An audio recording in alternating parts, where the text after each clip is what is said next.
네, 안준영 변호사 모셨습니다. 어서 오세요. 네, 안녕하세요. 예. 본론 들어가기 전에 또 이거 한번 여쭤보고 넘어가야 될 것 같은데 이 사이버레카 유튜버들이 타인의 명의를 훼손해서 수익을 얻으면 이를 몰수하는 이른바 쯔양법을 발의를 했던데요. 네네네. 법률가로서 어떻게 평가하십니까? 예, 저도 좀 봤는데요. 사실 뭐 결론부터 말씀을 드리면 이게 좀 급하게 추진되다 보니 실효성은 글쎄요 좀 의문이 있는 것이 사실이거든요. 그래요? 예, 보니까 그 국민의힘의 조승환 의원 또 민주당의 조인철 의원 등이 요 며칠 사이에 정보통신망법을 일부 개정하는 개정안을 발의를 했더라고요. 지금 현행법은 그 비방할 목적으로 뭐 명예를 훼손하거나 거짓의 사실을 드러낸 사람들을 형사상 3년에서 뭐 7년까지 처벌하는 조항은 있는데요. 이로 얻은 범죄 수익을 몰수하는 규정은 없다는 맹점이 있어요. 지금은 손해배상을 받을 수는 있지만 민사상 손해배상을 할 수는 있지만 몰수 이런 건 없잖아요. 없죠. 그래서 범죄로 얻은 수익에 비해서 처벌이나 민사상 손해배상액이 너무 적어서 계속 이런 레카 유튜버들이 활동한다라는 좀 비판이 있었고요.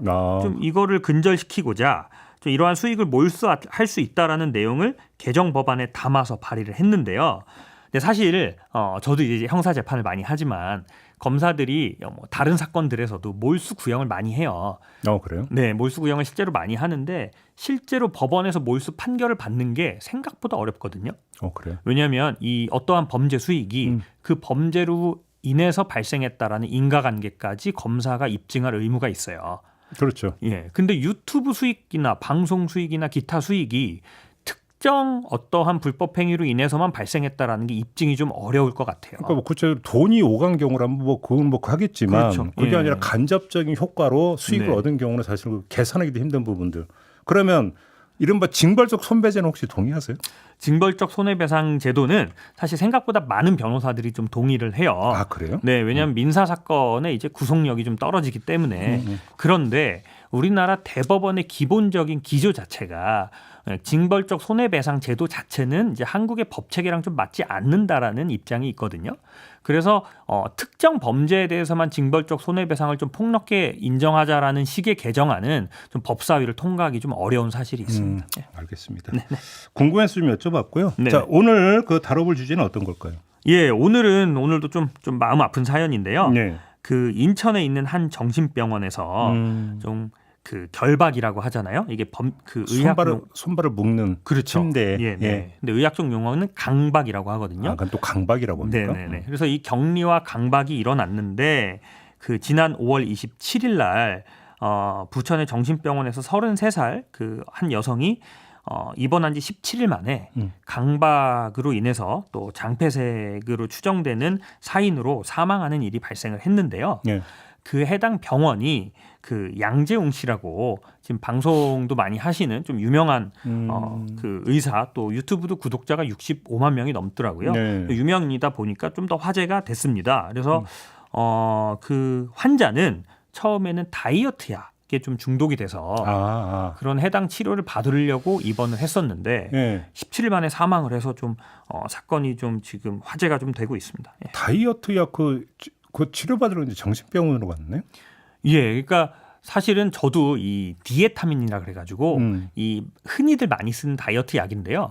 그 약이 향정신성 의약품이라서 마약류로 규정이 되어 있어요. 아, 그래요? 예, 그래서 좀 의존성이 있는데 실제로 다이어트 약 때문에 입원까지 하는 경우는 굉장히 좀 드문 케이스이기는 해요. 예. 근데 지금 이게 이제 핵심 쟁점은 복통을 호소를 했는데 손발을 묶었다라는 거잖아요. 그렇죠. 예. 이걸 어떻게 이제 법률적으로 이걸 어떻게 평가를 해야 되는 겁니까?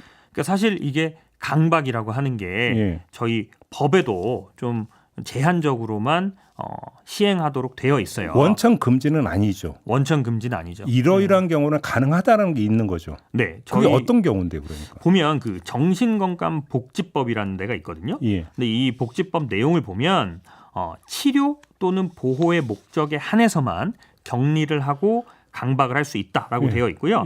주된 내용은 자살이나 자해의 위험이 있던지 아니면 폭력성이 높아서 다른 사람을 해할 우려가 있던가 아니면 뭐 물건을 파손할 우려가 있던지 아니면 환자 스스로 격리를 요청하는 경우가 있던지 이렇게 좀 구체적으로 나열해서 좀 제한적으로만 시행하도록 되어 있습니다. 근데 이번에는 복통을 호소했다는 거니까 해당 사항이 없는 거 아닌가요? 예, 근데 이제 또 정신병원 이제 실무자들 이야기를 들으면 정신과적 혹은 신경과적 질환이라는 게 실제로 어떠한 문제가 있어서 아프다고 호소하는 경우도 있지만 단순히 이제 정신적인 문제로 뭐 아무 문제가 없는데도 통증을 호소하는 경우들도 있대요. 이런 경우에는 뭐 격리나 강박을 하고 또 진정제를 투여하면 뭐 수시간이 지난 다음에 멀쩡해지는 케이스도 있다고는 하더라고요. 아니 근데 그것도 이제 환자의 예후를 봐가면서 이제 계속 지속 관찰을 해갖고 나오는 판단이지. 그렇죠. 그러니까 지금 이분 같은 경우 그 전에 어땠는가가 지금 설명이 돼야 되는 거잖아요. 그렇죠. 이게 지금 없는 거 아닙니까? 네, 병원에서는 뭐 수사 중이기 때문에 이렇다 할 사실관계를 정확하게 밝히고는 있지 않아요. 근데 이 유족들도 굉장히 좀 억울했나 봐요. 그래서 한 달 넘게 병원 앞에서 1인 시위를 하다가 이게 2달 만에 언론에 보도가 됐거든요. 그래서 유족들이 아예 이 CCTV를 격리실 내부의 CCTV를 공개해 버렸어요. 예, 그 저도 영상 봤어요. 네네. CCTV 영상을 보면 입원할 당시에는 그 환자의 배가 굉장히 홀쭉하거든요. 근데 사망 당시에 보면 배가 굉장히 많이 부풀어 있어요. 그래서 이거를 단순히 정신과적 질환으로 치부했다라는 거에 대해서 병원 측의 과실이 인정될 가능성이 매우 높다고 봅니다. 근데 아무튼 이제 강박이라고 하는 병원에서 이렇게 이제 손발을 묶어서 꼼짝 못하게 하는 이런 사례가 요번이 처음이 아니잖아요. 맞습니다. 이 좀 부당한 그 격리와 강박 때문에 문제가 되는 케이스들이 많은데요. 제가 기사를 좀 찾아봤거든요. 작년에는 어떤 일이 있었냐면 인천에 있는 한 병원에서 사실 그 강박은 그 다른 사람들과 격리된 곳에서만 시행하도록 법이 규정을 하고 있는데 뭐 이런저런 뭐 의사들이 좀 귀찮다는 이유로 다른 환자 옆에서 강박을 시킨 거예요. 아, 그래요? 네. 그러니까 옆에 있던 환자가 하필 또 좀 폭력성이 있는 환자라서 강박된 환자를 살해하는 일이 있었고요.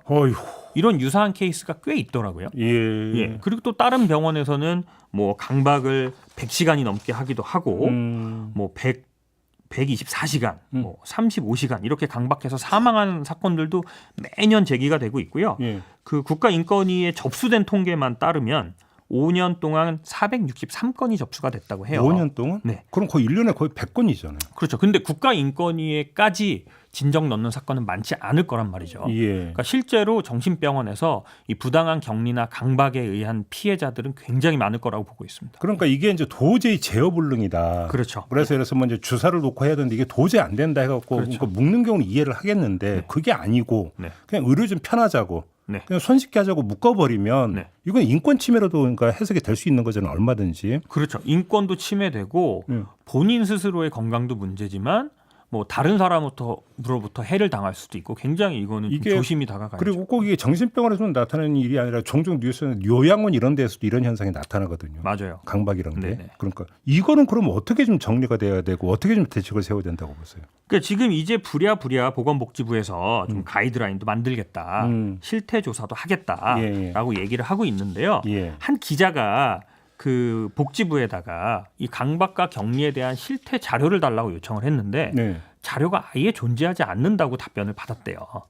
그러니까 쉽게 하면 이제 현장 그 실태 조사는 이런 것도 없었다는 얘기잖아요. 그렇죠. 아직까지 실태 조사도 없었는데 그 아까도 뭐 요양원에서 좀 부당한 조치를 말씀하셨지만 사실 저는 이제 마약 사건을 주로 하다 보니까 정신병원에 의뢰인들이 입원하는 경우들이 굉장히 많아요. 아, 마약 사분 같은 경우. 뭐 중독 치료는 또 입원 치료를 받아야 되니까. 근데 환자가 자발적으로 입원하는 케이스들도 있는데요. 생각보다 많은 건수는 환자는 원치 않는데 가족들이 강제로 입원하는 케이스들이 많거든요. 그러면 입원을 하기 전까지 가족들과의 갈등이 아무래도 좀 많았겠죠. 그렇겠죠. 그러다 보니까 가족들도 이 환자를 정신병원에 입원시키고 쳐다보지도 않는 그런 케이스도 굉장히 많단 말이에요. 그럼 환자는 이 정신병원 안에서 무슨 일이 일어났는지 외부도 모르고 자신의 인권 침해를 대변해줄 보호자도 없고 그러다 보니까 복지부에서는 또 실태 조사도 안 돼 있고 그러니까 이제 병원에서는 강박 같은 경우를 굉장히 남용하기 좋은 조건이 형성이 되어 있는 거죠. 완전 사각지대에 있는 거죠. 그렇죠. 인권의 정확한 사각지대라고 할 수 있습니다. 그러니까요. 이거는 일단 뭐 관에서도 그러니까 뭐 정기적으로 해서 실태 조사를 한다든지 정기적인 불시에 이렇게 해가면서 현장에 좀 어떤 뭐냐면 이 그 경각심을 주도록 하는 아주 기초적인 것도 좀 안 돼 있다는 얘기가 되는 거니까. 그렇죠. 뭐 제도의 문제 이전에 그런 게 좀 필요하지 않을까 싶은 생각이 좀 드네요. 알겠습니다. 자, 오늘 말씀은 이렇게 마무리해야 될 것 같네요. 고맙습니다. 네, 감사합니다. 네, 안준영 변호사와 함께했습니다.